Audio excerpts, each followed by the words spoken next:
Au nom du Père et du Fils et du Saint-Esprit. Amen. De l'Évangile de Jésus-Christ selon Saint Jean au chapitre 15 au verset 1 à 8.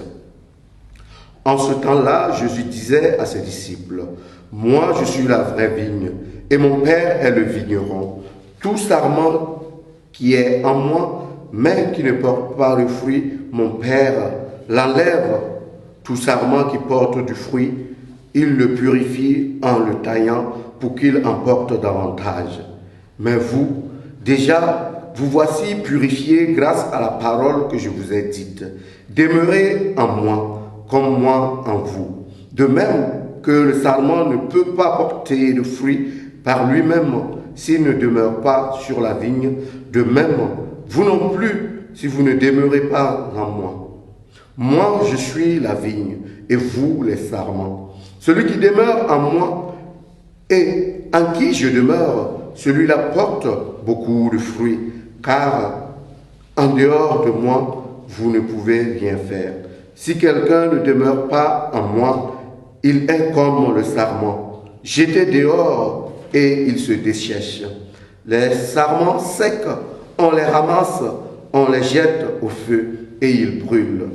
Si vous demeurez en moi et que mes paroles demeurent en vous, demandez tout ce que vous voulez et cela se réalisera pour vous.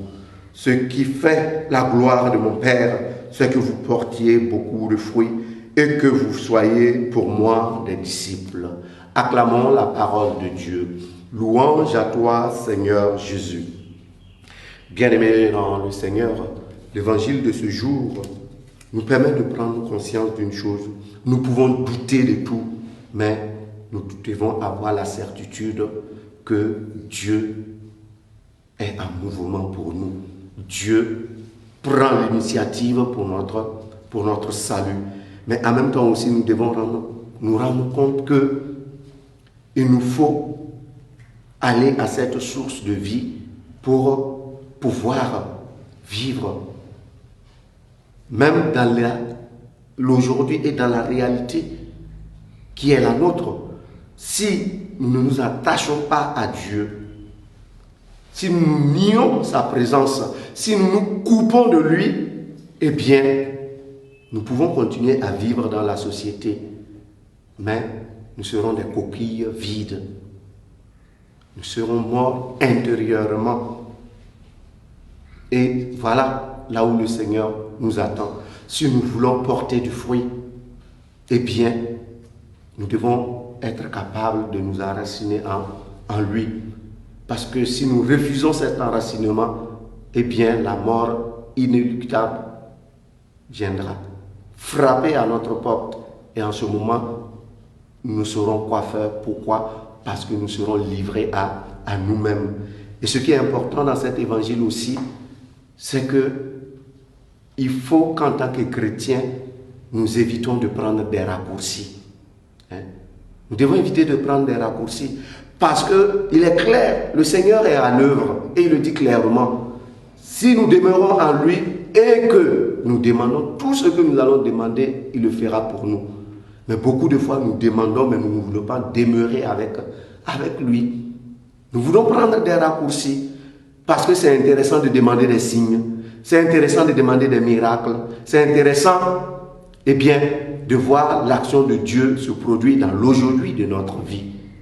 Mais quant à notre propre engagement vis-à-vis de Dieu, demeurer comme des sarments, nous enraciner comme lui, nous enraciner en lui plutôt, nous enraciner dans sa parole, vivre selon ses commandements, cela nous est difficile. Et parfois, nous voulons sauter tout cela pour aller directement demander, pour aller directement au signe. Et c'est pourquoi j'ai dit il nous faut éviter de prendre des raccourcis. Même si la société nous encourage à cela, même si notre monde nous encourage à prendre les raccourcis, l'évangile de ce jour nous demande de tenir ferme dans notre enracinement au Christ, dans notre enracinement à Dieu, parce que c'est là que nous puisons la sève qui est capable de nous nourrir, mais non seulement de nous nourrir, mais de nous aider à faire face à notre réalité de tous les jours. Au cours de cette journée, nous allons demander au Seigneur qu'il nous aide à être capable, à nous enraciner en lui, à être capable d'une constance dans une vie de prière, mais dans une vie sacramentelle aussi qui nous ouvre à être des hommes et des femmes, non seulement tournés vers lui, mais aussi tournés vers le monde comme sel et lumière. Loué soit Jésus-Christ.